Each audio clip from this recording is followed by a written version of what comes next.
Welcome to NSG 323, Study Session 12, Disseminated Intravascular Coagulation (DIC). Introduction. Disseminated intravascular coagulation (DIC), also known as disseminated intravascular coagulopathy, or less commonly as consumptive coagulopathy, is a pathological activation of coagulation blood clotting mechanisms that happens in response to a variety of diseases. DIC leads to the formation of small blood clots inside the blood vessels throughout the body. As the small clots consume coagulation proteins and platelets, normal coagulation is disrupted and abnormal bleeding occurs from the skin, e.g., from sites where blood samples were taken, the gastrointestinal tract, the respiratory tract, and surgical wounds. The small clots also disrupt normal blood flow to organs such as the kidneys, which may malfunction as a result. DIC can occur acutely, but also on a slower, chronic basis, depending on the underlying problem. It is common in the critically ill and may participate in the development of multiple organ failure, which may lead to death. DIC is rare when the fetus is alive, and it usually starts to resolve when the baby is born. Learning outcomes. After this study, you should be able to 1. Mention the causes of disseminated intravascular coagulation (DIC). 2. Discuss pain management in labor. 3. Explain pathophysiology of pain. 4. Elaborate on transcutaneous electrical nerve stimulation (TENS). Causes of disseminated intravascular coagulation (DIC). DIC is never a primary disease. It always occurs as a response to another disease process. Such an event triggers widespread clotting with the formation of microthrombin throughout the circulation. Clotting factors are used up. The DIC triggers fibrinolysis and the production of fibrin degradation products. Fibrin degradation products reduce the efficacy of normal blood clotting. A paradoxical feedback system is therefore set up in which clotting is the primary clotting, but hemorrhage is the clinical finding. When DIC occurs during or after birth, the reduced level of clotting factors and the presence of fibrin degradation products inhibits myometrial action and prevents the uterine muscles from constricting the blood vessels in the normal way at the placenta site, leading to torrential hemorrhage. DIC can occur in the following conditions. Visible blood loss may be observed to remain uncoagulated for several minutes, and even when clotting, thus occur the clot is unstable. Microthrombin may cause circulatory obstruction in the small blood vessels. The effects of this vary from cyanosis of fingers and toes to cerebrovascular accident and multiple organ failure. Placenta abruption. Owing to the damage of tissue at the placenta site, large quantities of thromboplastin are released into circulation and may cause DIC. However, if the placenta is delivered as soon as possible after the abruption, the risk of DIC is reduced. Intrauterine fetal death. If the dead fetus is retained in utero more than 3 to 4 weeks, then thromboplastin is released from the tissues of the dead fetus. This enters the maternal circulation and deplete clotting factors. DIC can occur in the following conditions. Placenta separated from the uterus. External bleeding. Internal bleeding. Amniotic fluid embolism. If death does not occur from maternal collapse, DIC may develop. Thromboplastin in the amniotic fluid is responsible for setting up the cascade of clotting. Intrauterine infection. The cause of this includes septic abortion, hyatidiform mole, placenta accrete, and endometrial infection before or after birth. DIC is caused by endotoxins entering the circulation and damaging the blood vessels. Therefore, there is need to treat both the DIC and infection aggressively with antibiotics. Diagnosis. Diagnosis is usually suggested by the following conditions. Severe cases with hemorrhage. The PT and APTT are usually very prolonged and the fibrinogen level markedly reduced. High levels of fibrin degradation products, including D-dimer, are found owing to the intense fibrinolytic activity stimulated by the presence of fibrin in the circulation. Definitive diagnosis depends on the result of thrombocytopenia, prolongation of prothrombin, time, and activated partial thromboplastin, time A, low fibrinogen concentration, increased levels of fibrin degradation products. There is severe thrombocytopenia. The blood film may show fragmented red blood cells, scintocytes. Mild cases without bleeding. There is increased synthesis of coagulation factors and platelets. PT, APTT, and platelet counts are normal. Fibrin degradation products are raised. Management or aims of management of DIC. The following are the aims of management of DIC. 1. To manage the underlying cause and remove the stimulus provoking DIC. 2. To ensure the volume of circulating blood volume. 3. To replace the used up clotting factors and destroyed red blood cells. 4. The only effective treatment is the reversal of the underlying cause. 5. Anticoagulants are given exceedingly rarely, only when thrombus formation is likely to lead to imminent death, such as in coronary artery thrombosis or cerebrovascular thrombosis. 6. Platelets may be transfused if counts are less than 5,000 to 10,000 mm and massive hemorrhage is occurring. Fresh frozen plasma may be administered in an attempt to replenish coagulation factors and antithrombotic factors, although these are only temporary measures and may result in the increased development of thrombosis. In some situations, infusion with antithrombin may be necessary. Prognosis. Prognosis varies depending on the underlying disorder and the extent of the intravascular thrombosis. Clotting.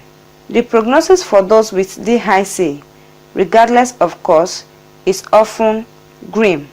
Between 10% and 50% of patients will die.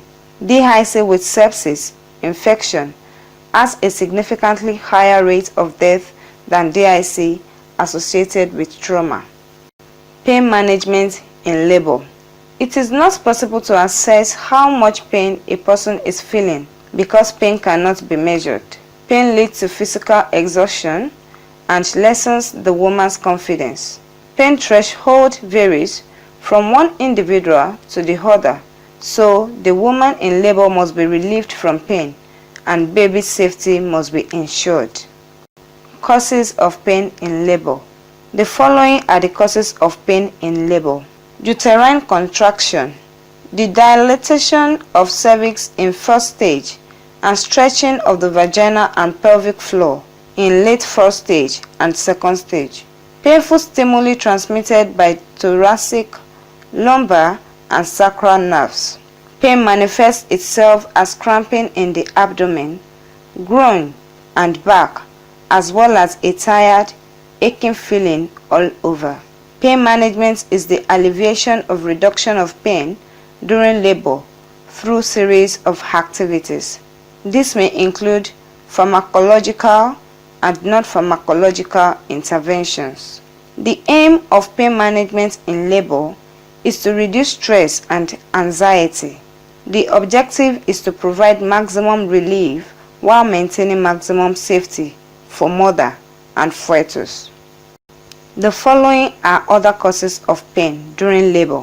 First stage, uterine muscle contractions, pressure on the cervix or cervical stretching, pressure on bladder and urethra, distension of the lower uterine segment, pressure on nerve, ganglia around the uterus.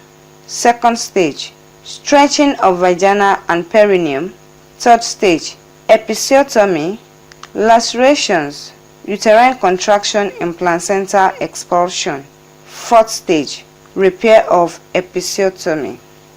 Factors that influence pain perception. The following factors affect pain perception: fear and anxiety, personality, fatigue, culture and social factors, expectation, fear and anxiety. Fear and anxiety heightens the individual's response to pain, e.g., fear of unknown, previous bad experience. Personality. This plays an important role in the woman's response to pain. A tense and anxious woman will respond poorly to pain and cope less. Fatigue. A woman who is fatigued will tolerate pain less, e.g., in prolonged labor. Culture and social factors. These also play a part. While some cultures encourage stoicism, others encourage expression of feelings. Expectations. A woman who is realistic in her expectations is well equipped and will cope better with labor pain. Pain scales. These are special tools that can help caregivers measure how much pain you feel. There are many pain scales that include numbers or cartoon faces. Your caregiver may ask you to rate the pain on a scale of 0 to 10.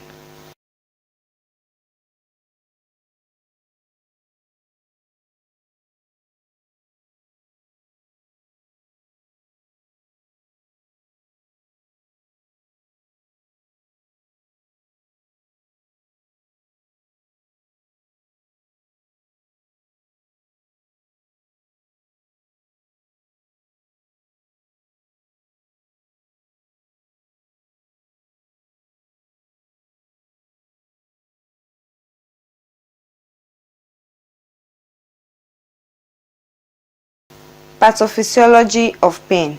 Pain involves 4 physiological processes, which include the following: transduction, transmission, modulation, perception. Pain begins when there is local tissue damage or injury, which is a noxious stimulus of sensory nerve endings, causing release of inflammatory substances, prostaglandin, histamine, serotonin, bradykinin, and substance P. This will lead to generation of electric impulse, transduction, at peripheral sensory nerve ending.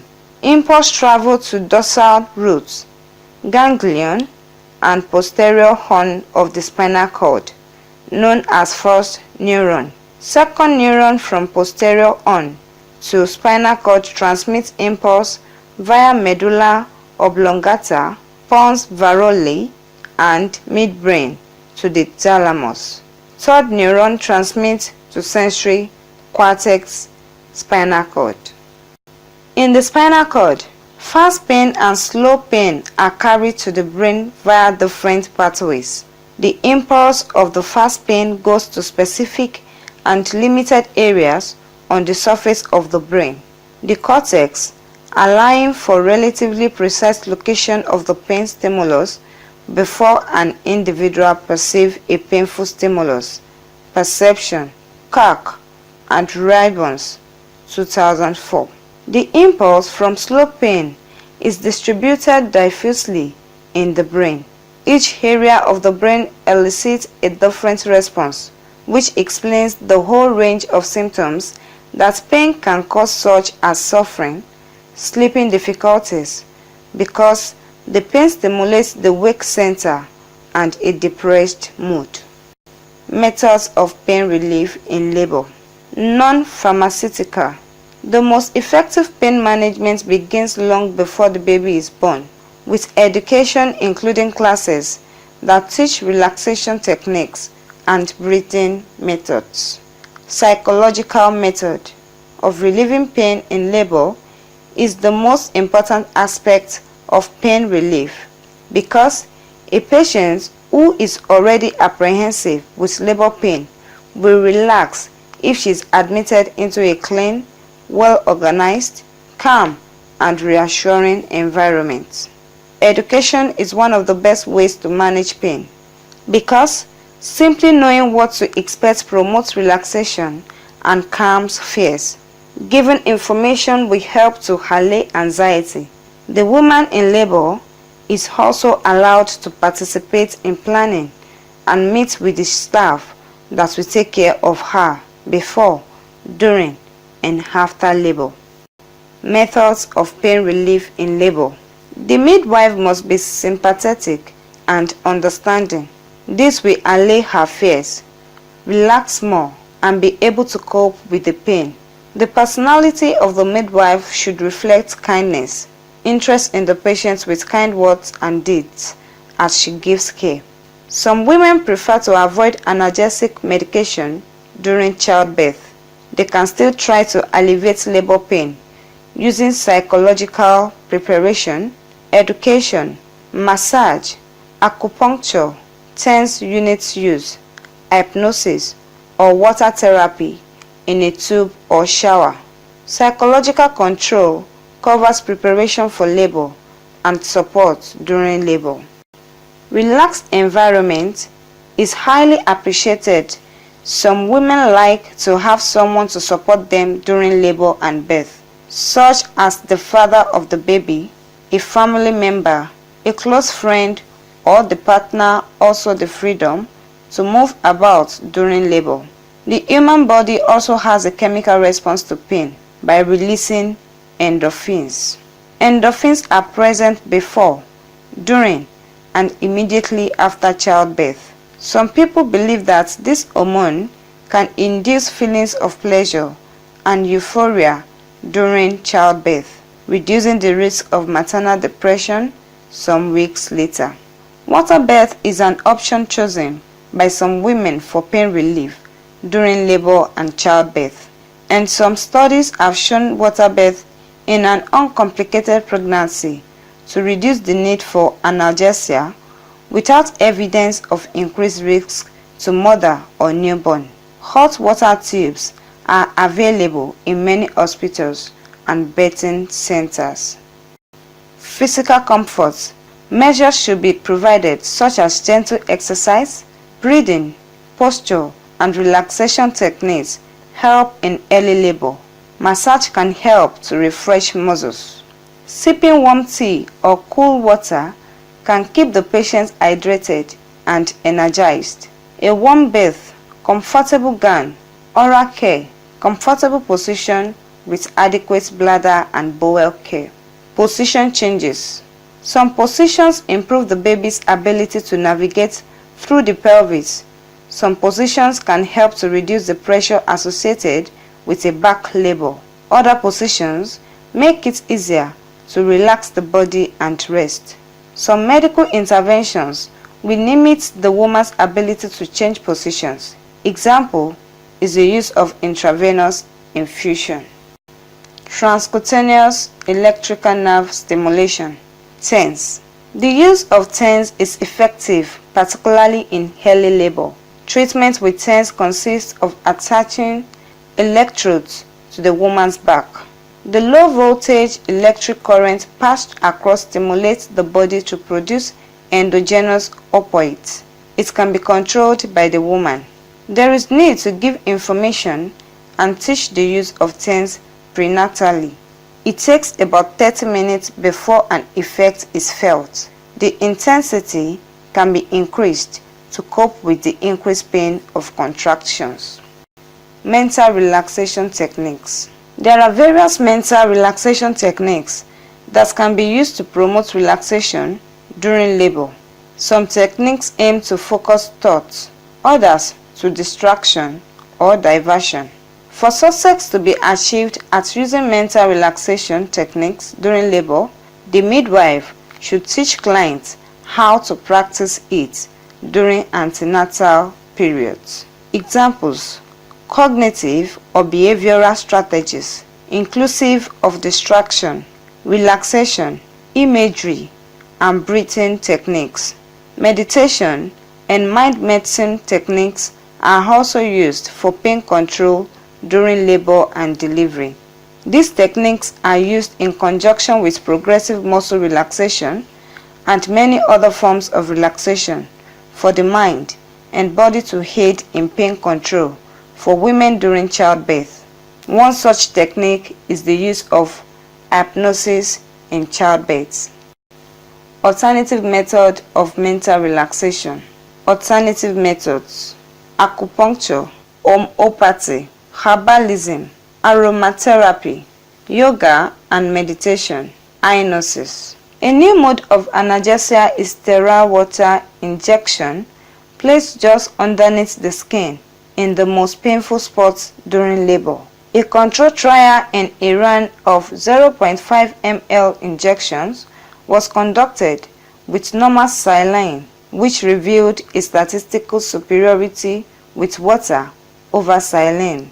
Support during labor is also necessary. The midwife should help massage the patient's back during contractions, provide hygiene and comfort positioning, bladder and bowel care.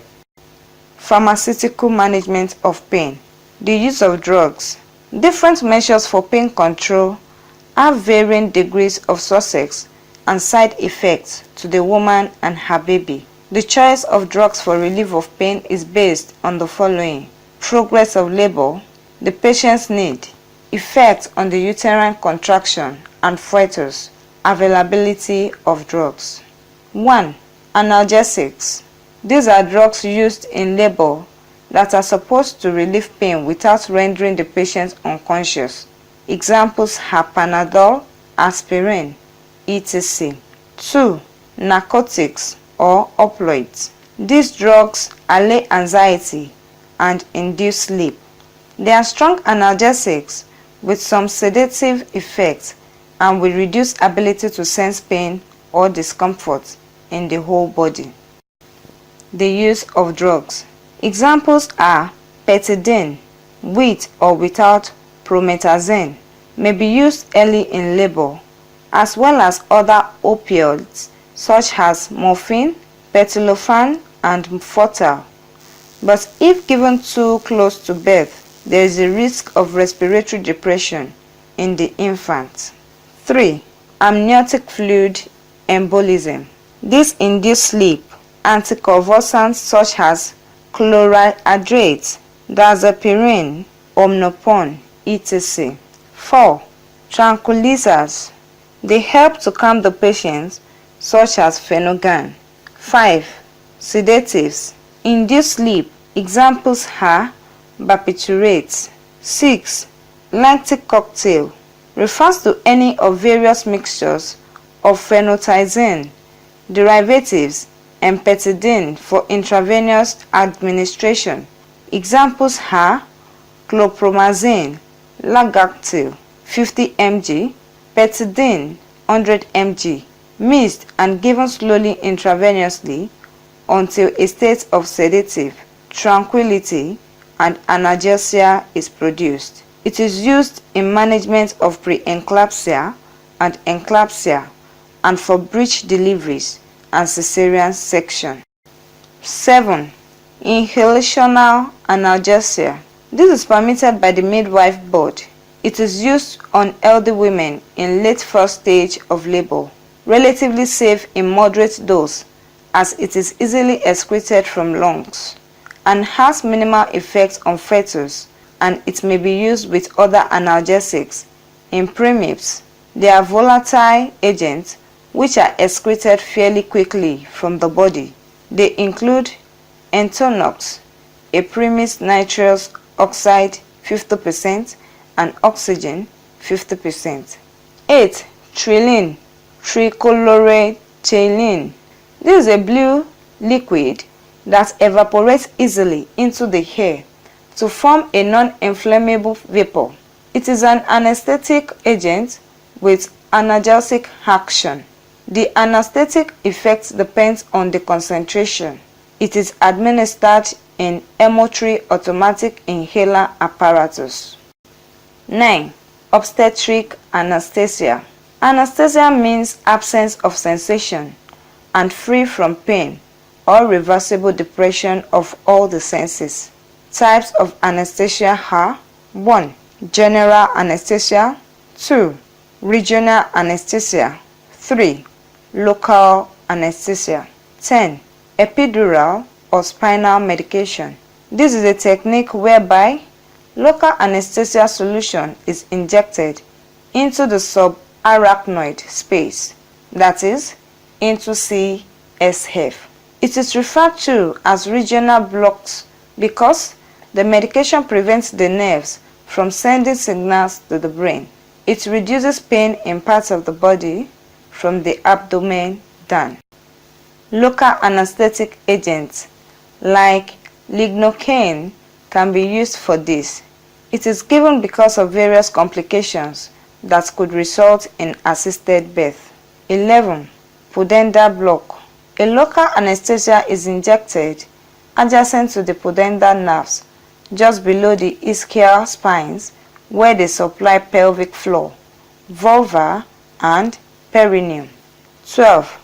Paracervical block. This is a technique whereby the paracervical plexus are blocked. It is used in prolonged labor. 10 milliliters, 10 mls of 1% lignocaine solution is injected into the lateral follices of the vagina. It reduces pain and backache for about 2 to 3 hours. There is risk of bradycardia and fetal death may occur due to spasms of uterine vessels. Local anesthesia. 10 milliliters of 1% lignocaine solution is infiltrated into the perineum for episiotomy. The technique used will depend on the type of episiotomy. Conclusion. The process of labor and childbirth bring about the event that the woman has been anticipating throughout her pregnancy. The forces of labor are referred to as 4 P's. They are passage, passenger, power, and psyche. These important factors must work together for labor to progress normally. An alteration in any one or a combination of the factors can alter the outcome of labor. The length of labor varies widely and is influenced by parity, birth interval, and psychological state of the woman in labor. Psyche, presentation, position, pelvic shape, and size and character of uterine contractions. Sound knowledge of physiology of labor aids the midwife in the course of her managing the patients. Summary. In study session 12, you have learned that causes of disseminated intravascular coagulation, DIC. The DIC triggers fibrinolysis and the production of fibrin, the gradation product.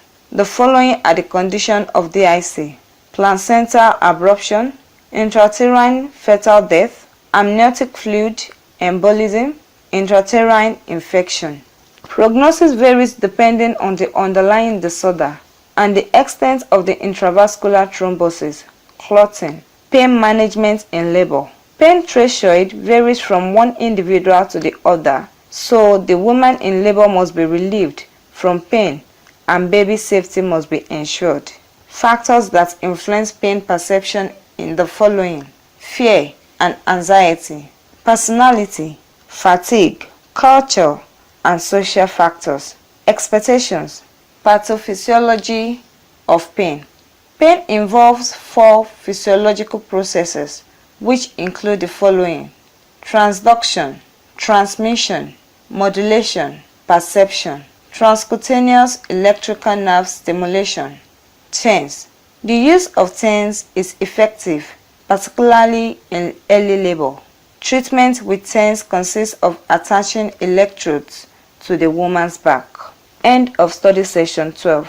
Thanks for listening.